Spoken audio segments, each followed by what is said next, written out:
किसानों को अच्छी गुणवत्ता का चारा, बीज मिले, इसके लिए भी लगातार काम चल रहा है।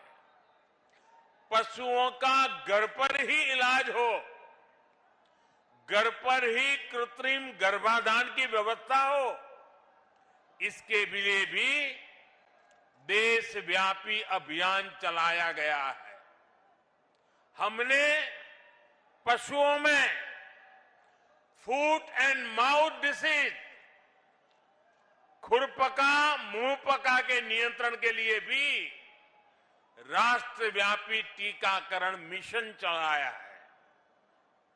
हमारी सरकार सिर्फ बच्चों का ही मुफ्त टीकाकरण नहीं कर रही, सिर्फ कोरोना वैक्सीन ही मुफ्त नहीं लगा रही, बल्कि पशुधन को बचाने के लिए भी अनेक टीके मुफ्त लगवा रही है।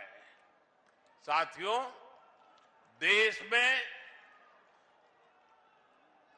इन्हीं प्रयासों का परिणाम है कि 6-7 वर्ष पहले की तुलना में देश में दूध उत्पादन लगभग 45% बढ़ा है, यानी करीब करीब 1.5 गुना हुआ है। आज भारत दुनिया का लगभग 22% दूध उत्पादन करता है, करीब करीब 1/4। मुझे खुशी है कि यूपी आज देश का सबसे अधिक दूध उत्पादक राज्य तो है ही, डेयरी सेक्टर के विस्तार में भी बहुत आगे है।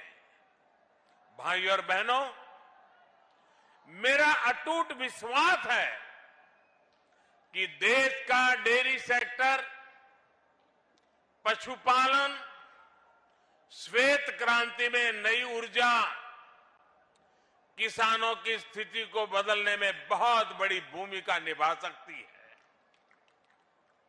इस विश्वास के कई कारण भी हैं।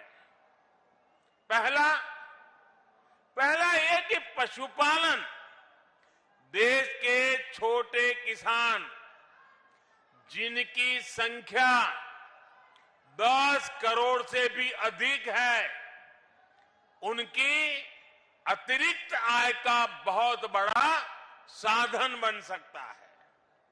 दूसरा ये कि भारत के डेयरी प्रोडक्ट के पास विदेशों का बहुत बड़ा बाजार है, जिसमें आगे बढ़ने की बहुत सारी संभावनाएं हमारे पास है।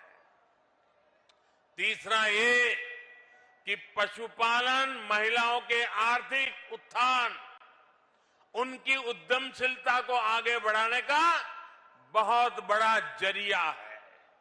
और चौथा ये कि जो हमारा पशुधन है वो बायोगैस, जैविक खेती, प्राकृतिक खेती का भी बहुत बड़ा आधार है। जो पशु दूध देने योग्य नहीं रह जाते, वो बोझ नहीं होते, बल्कि वो भी हर दिन किसानों की आय बढ़ा सकते हैं। भाइयों और बहनों, डबल इंजन की हमारी सरकार पूरी ईमानदारी से, पूरी शक्ति से किसानों का, पशुपालकों का साथ दे रही है। आज यहां जो बनास काशी संकुल का शिलान्यास किया गया है, वो भी सरकार और सहकार की इसी भागीदारी का प्रमाण है। सहकारिता क्षेत्र में अहम भूमिका निभाने वाली बनास डेयरी और पूर्वांचल के किसानों, गोपालकों के बीच आज से एक नई साझेदारी शुरू हुई है। ये आधुनिक डेयरी प्लांट जब तैयार हो जाएगा तो पिंडरा ही नहीं, शिवपुर, सेवापुरी, रोहनिया और गाजीपुर, जौनपुर, चंदौली, मिर्जापुर, बलिया, आजमगढ़, मऊ जैसे जिलों के हजारों लाखों किसानों को इससे लाभ होगा। बनास, काशी संकुल की इसकी वजह से आसपास के अनेक गांवों में दूध समितियां बनेगी, कलेक्शन सेंटर बनेंगे और दूध के खराब होने की चिंता से मुक्ति मिलेगी। यही नहीं, यहां अच्छी नस्ल के पशुओं के लिए किसानों को मदद मिलेगी और पशुओं के लिए बढ़िया क्वालिटी का आहार भी उपलब्ध कराया जाएगा। दूध, दही, छाछ, मक्खन, पनीर के अलावा यहां आइसक्रीम और मिठाइयां भी बनेगी। यानी बनारस की लस्सी, छेने की एक से बढ़कर एक मिठाइयां या फिर लौंग लता,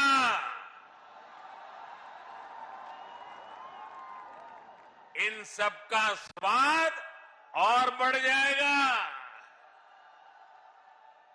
और वैसे अब तो मलइयों का मौसम भी आ ही गया है। एक प्रकार से बनास काशी संकुल बनारस के रस को और बढ़ा देगा। भाइयों और बहनों, आमतौर पर दूध की क्वालिटी की प्रामाणिकता को लेकर हमारे यहां बहुत उलझन रही है।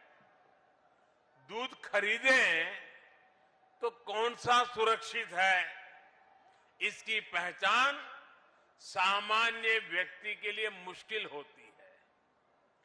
प्रामाणिकता के लिए अलग अलग व्यवस्थाओं के कारण पशुपालकों, दुग्ध संघों सहित पूरे डेयरी सेक्टर को भी अनेक कठिनाइयों का सामना करना पड़ता है। अब देश भर के डेयरी सेक्टर के लिए इस चुनौती का, इसका समाधान किया गया है। आज भारतीय मानक ब्यूरो ने देश भर के लिए एकीकृत व्यवस्था जारी की है। सर्टिफिकेशन के लिए कामधेनु गाय की विशेषता वाला एकीकृत लोगो भी लॉन्च किया गया है। ये प्रमाण, ये लोगो दिखेगा तो शुद्धता की पहचान आसान होगी और भारत के दूध उत्पादकों की विश्वसनीयता भी बढ़ेगी।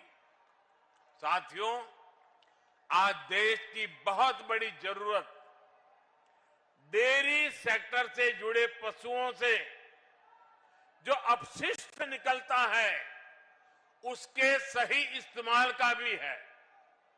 रामनगर के दूध प्लांट के पास बायोगैस से बिजली बनाने वाला प्लांट का निर्माण ऐसा ही एक बहुत बड़ा प्रयास है।